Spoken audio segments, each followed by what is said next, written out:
Okay, right. So yeah, realising the vision of the Northern Powerhouse, how we're using disruptive and data-driven approaches. I'll quickly tell you a little bit about me, try and get inside my head the way I think. Some very big key influences in my life. One of them was leading a software development team in the 90s around some bespoke transport modelling software that got me to work with some of the great innovators in the modelling industry, and really seeing the nuts and bolts of what's in a model really helped me understand a lot more about the model development and application. Another key influence is rugby. I've been a rugby coach at Rochdale Rugby Union Club for 23 years now. Started my eldest son, Jonathan, under 6s to Colts. Second son, again through to Colts. And now I'm on my third tour of duty with no kids involved. And through both my rugby and work experiences, I've developed a set of core principles that I stand by to today still. Firstly, and this will be covered in the next couple of slides, we really need a clear vision and a clear set of goals, and they need to be linked to your business needs. Sounds nice and obvious. One of the things also that's been really important is not trying to overthink a solution before we start, and letting the problem evolve as we go along. And Rupert touched on some of these things in his last slide there. Adapting to whatever today throws at us, and most importantly, not being afraid of changing direction has been quite important for us. Within the team we've got, trusting your team to self-organise around that change, and also let every team member be a leader. That's been quite an important thing for us. Learning from mistakes. We've got some real high flyers. We need to learn from the mistakes and be very positive, take positives out of failure. And whatever happens, what we have to do is just keep going. And probably the biggest message is be bold and disrupt in order to improve. This is basically the key principles around agile innovation. And disruption has become one of my favourite words. Now, I don't mean a disruptive child, although I'll let you judge that by the end of this. But in my context, it means breaking the status quo. And that's something that's been quite important for us at Transport for the North. Being disruptive is really hard work. It does get quite tiring sometimes. To give me energy boosts, I look to some of the inspiration from some of the great innovators around the world, and they obsess over their vision. They really do. Most organisations have vision statements, of course, but how many are truly visionary? Really question your vision statement. Rochdale Rugby Club, yes, getting players into the senior club was very important. But what was most important was seeing the enjoyment that the sport can bring, and seeing how people develop lifelong friendships and a team mentality. Clearly, truly inspiring to me, because I'm 23 years in. But many of the visions that you can see can be narrow and so unlikely to inspire and motivate people.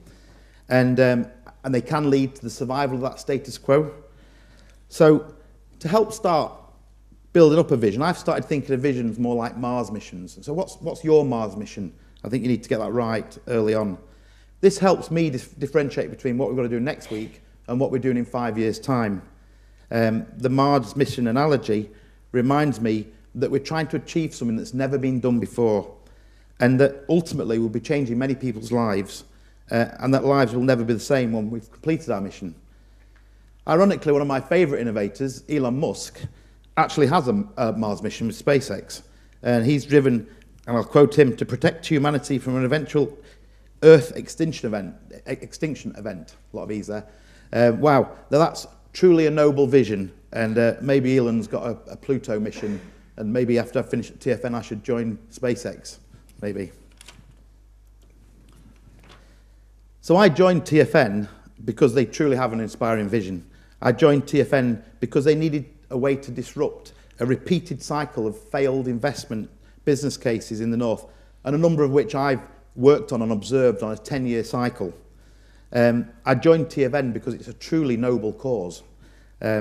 Maybe not quite as noble as Elon Musk saving humanity, but I truly believe that we're going to be affecting generations of my family, the rugby community, fellow Northerners, and indeed, and importantly, a key driver to lift the UK's global position. So I'm going to tell the analytical story now, and we're going to go into a bit more detail. North, about the size of the Netherlands, roughly, continued to underachieve economically, with the economic value per person of the North measured at 25% below the England's average. The North's average income per person is £7,500 less than England's average.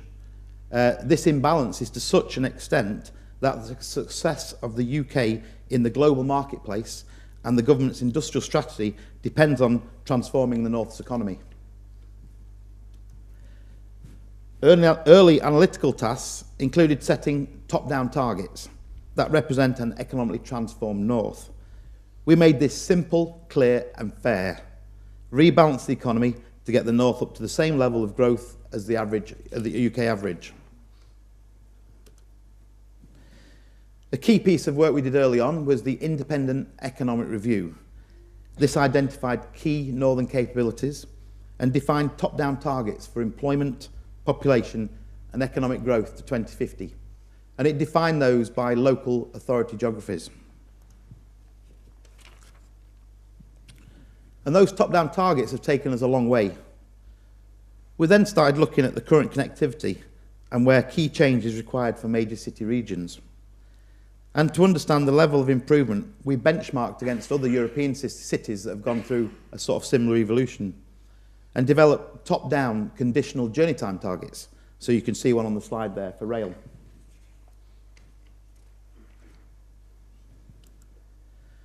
We then began building our initial business cases.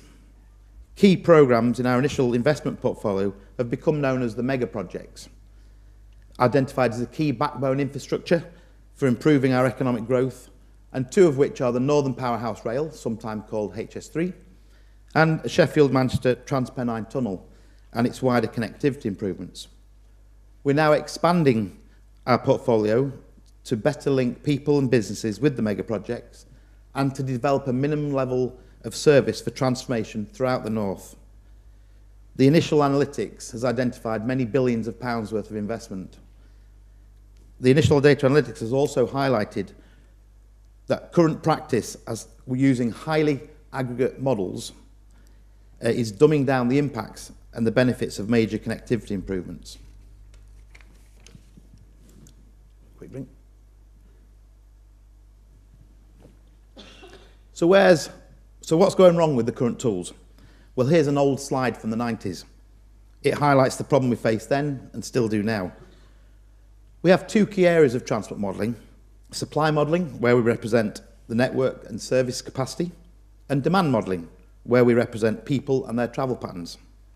Ideally, for transport supply, we would have spatial and temporal detail that closely models the congestion and delay that we experience.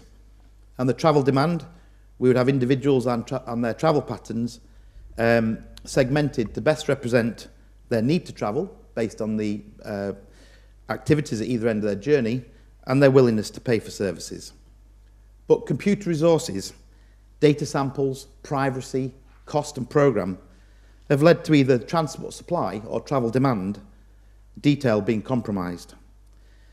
And I believe it is the aggregation that the transport modelling industry has been using that could be the root cause of why current tools and practices may have hindered the North's ability to build stronger economic cases for investment. We have some text slides now.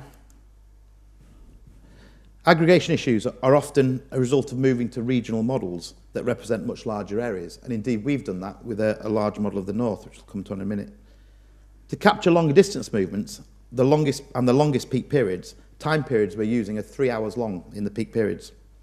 Aggregating demand within these periods leads to the dumbing down of delay in areas with shorter peak periods, as represented in the averaging of the do minimum situation, shown in case 1 on the slide, and you can see the blue DM up in the chart. As such, when capacity improvement is applied in the do something situation, let's say a tunnel, and the blue DS in the chart, there's very little improvement measured. This is not because the people in those areas with the shorter peak periods wouldn't experience improvements, but because the improvements are lost in the aggregation. However, if congestion is high, within a flat peak period profile, as in case 2 on the slide, and the orange DM and the orange DS, then substantial benefits can be captured, giving larger conurbations with peaks approaching 3 hours, stronger economic cases. Furthermore, if the delay experienced in the do minimum has become supercritical and chaotic flow breakdown occurs, then the delay is disproportionately higher when in subcritical flow levels. The issue is further exaggerated by the need to aggregate and simplify responses to congestion, primarily to allow models to converge and within practical runtimes. So a key challenge we face is how to improve the realism of our do minimum congestion and travel responses. As an industry, we haven't solved this yet, but in the north, we need to move this up the agenda, and we'll talk about how we're doing that in a moment. Our current forecasting applies trend-based growth, travel growth, and the gradients of the trends continue to widen the gap between the north and the UK average. So how can we provide evidence to support a change in these trends? Well, we use a pivot point traveller choice model that pivots off a reference cost weighted by a reference demand and uses the classic logic model S-curve you can see in the graphic to predict how travellers will choose options. We calibrate the spread of those S-curves using elasticities like fuel price and fare change observed over a year. We then apply large transformational step changes in travel cost as we go from a 2015 base to our 2035 forecast. So that's 20 years in one go. Clearly the S-curve can predict a significant change for the 20-year steps and towards the top of the S-curve, as I've highlighted. Now, if we consider 21-year incremental steps representing our sequence investment program, because we do bring these things online in a number of years, not in one big go, and with the pivot reference cost being the previous year, we would operate in the middle of that S-curve and could better capture accumulative effects. Furthermore, we use macro equilibrium models that aggregate the many complex personal and business decisions, and we represent those over that 20-year leap. In reality, we don't make decisions based on one giant leap, but more a series of complex choices that we make over different positive and negative cost feedback loops. Some of those feedback loops could be relatively short, maybe 1 month for mode choice, or 6 months for changing jobs. But others will be significantly longer, maybe over many years, for example, housing investment or recruitment cycles. So what we've done is we've started shifting our forecasting away from macro equilibrium models towards dynamic models, and therefore avoiding these giant steps. The dynamic models still use those pivot point choice models, but now in small time steps, which more closely match their calibration, and also how people make the choices. So the dynamic models represents the complex mixture of interconnected feedback loops and their responses, as summarised in the high-level diagram on the right-hand side of the slide. And importantly for transformation, the dynamic model can predict the cumulative effect of transport improving the attractiveness of an area. For net positive cost feedback loops, this leads to upward spirals, and it's those upward spirals that we're going to use to book the trends, and these are quite legitimate modelling techniques. And so we've developed a new model called NELAM, which is the Northern Economy and Land Use Model. In addition to these aggregations, transport model forecasts are often limited to 2051. But we're planning major investments that don't open until 2035, and even being conservative, could probably get benefits for 50 years to come. So we've started considering 2060, which is similar to the OECD economic forecast on the slide, but conservative compared to the 2100 climate change and 2300 UN population estimates. And with our improved way of dynamically modelling through time, we have greater confidence with our longer term forecasts.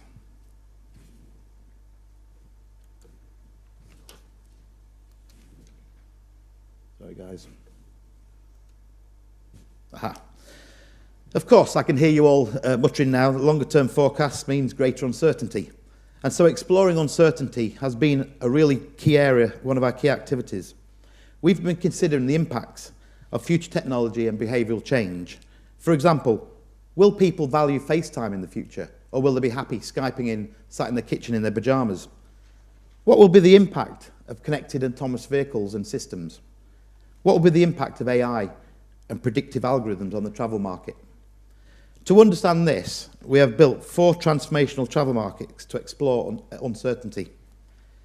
These pivot off 2 axes, enabling policies and plans, as you can see in the slide, and technology and social cultural change. This has led us to 4 scenarios: compact and digital, compact and travel friendly, dispersed and digital, dispersed and travel friendly.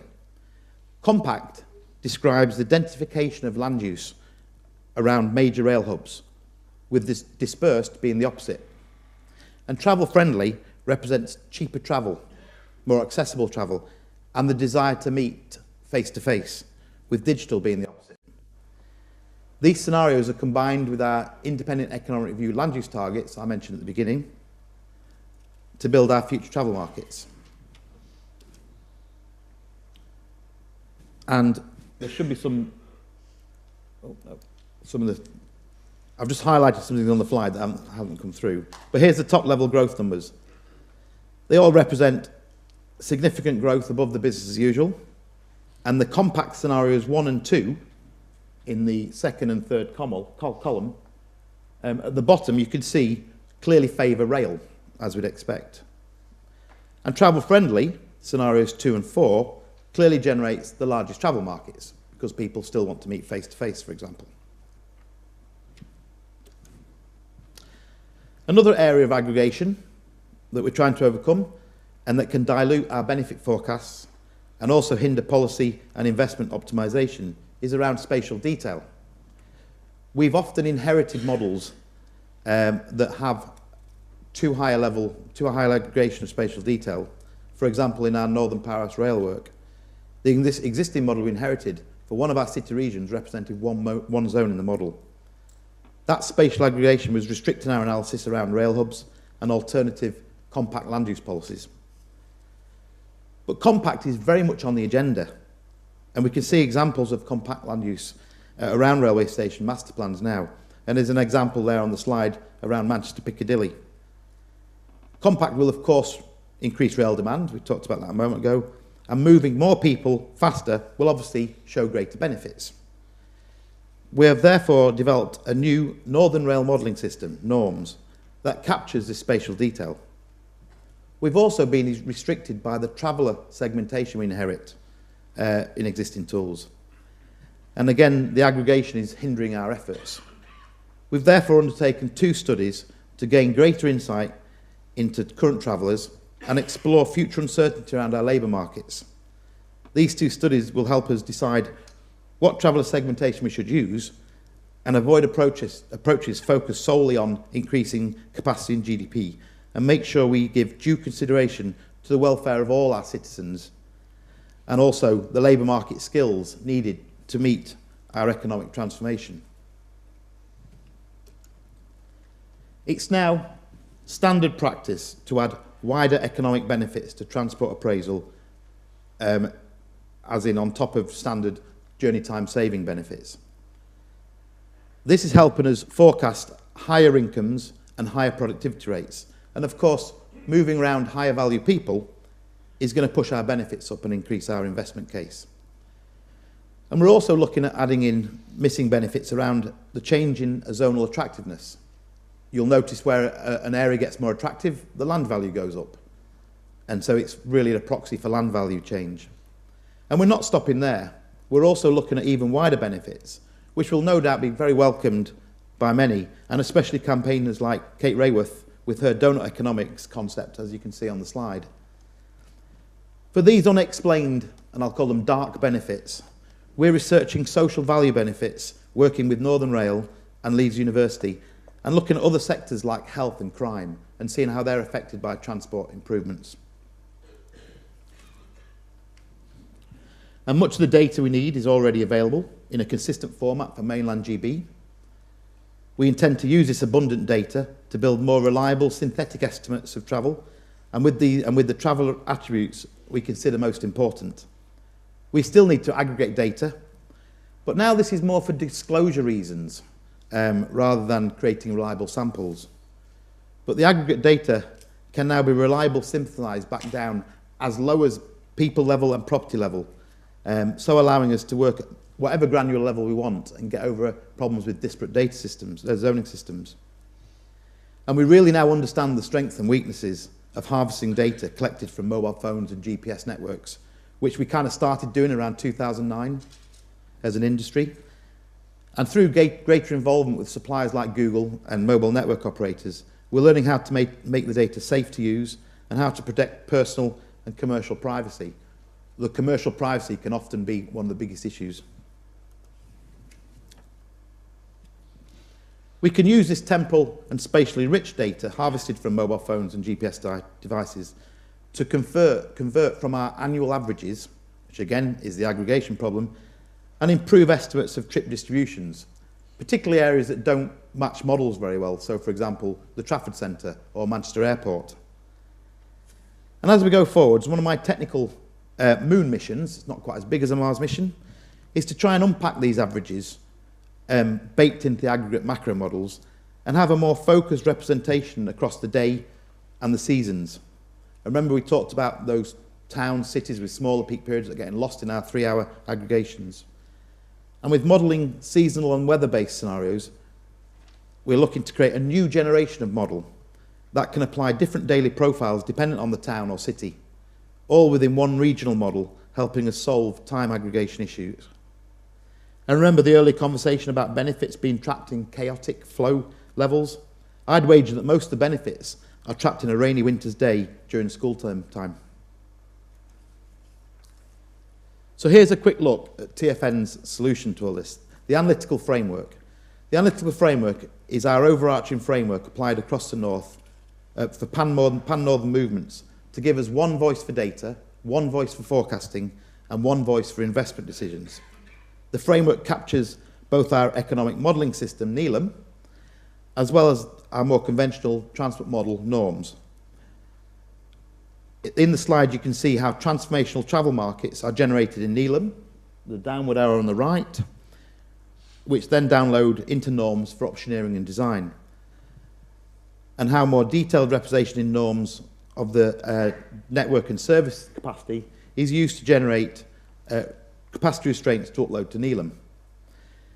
And we're now applying the analytical framework across our projects, and we have first-hand experience now of the issues of using data between the two tiers and the dumbing down effects of aggregation. We can't currently have a single tier model.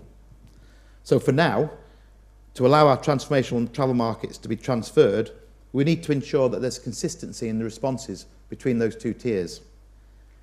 This is tricky with NELM, because NELM only has basic capacity restraint that works within the dynamic feedback loops that are really important to us for those upward spirals.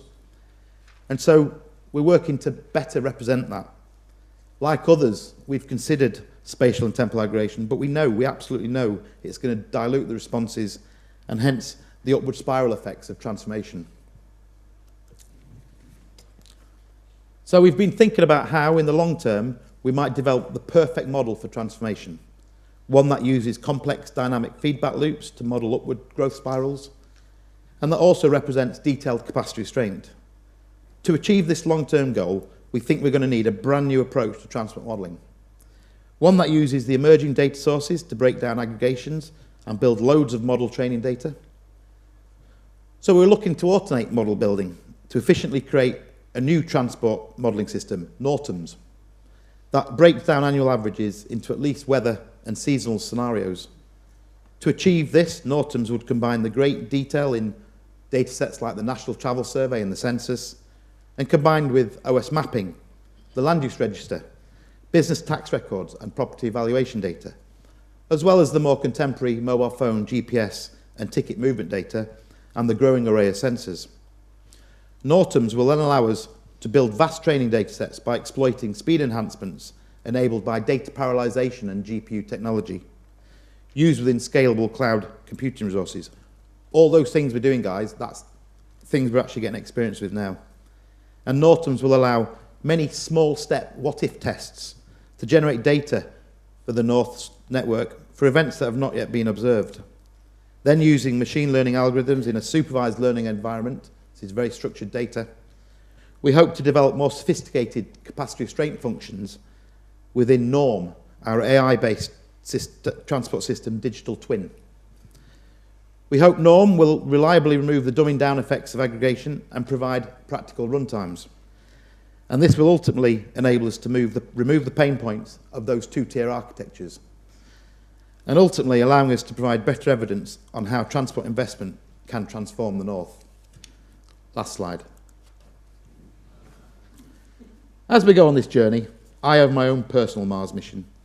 I see the great potential for all this activity to disrupt and transform all modelling and appraisal industries. There's great opportunity to introduce a single data model for the North, and then the UK, and to achieve high levels of data interoperability across the transport sector, and given time, across many other linked sectors like education and energy. Now this is in modelling. There's lots of data models out there, but in modelling we don't seem to be joining things together well. I see the potential for consistent base data sets and automation of building model components, enabling concepts like data in a box. You hand over a load of data at the beginning of the project, and a flat pack model where you give them all the components and the model has to go and build the model from that. And that sums up my personal Mars mission, to take years off the planning processes and make available quality tools that are consistent throughout. Thank you.